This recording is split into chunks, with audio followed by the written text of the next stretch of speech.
Hello friends, welcome to our YouTube channel. In this video, I'm going to tell you about how to fix battery drain problem in your Redmi pad. Before watching this video, if you have not subscribed to our YouTube channel, then subscribe to it and like our video.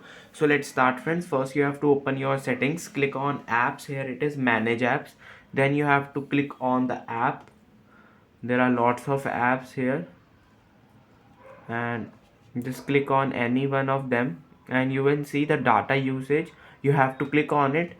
It is showing no data. If you have used YouTube, it will show the data usage, so you have to click on it and turn off background data. It will not run in the background, this app, and it will also help in not to consume more battery life. And then you have to just clear cache all these and clear your apps, files, document, photos and videos, so it not drain your battery life also. I hope you like this video. If you like this video, then subscribe to our YouTube channel for more helpful tips and tricks videos. See you next time.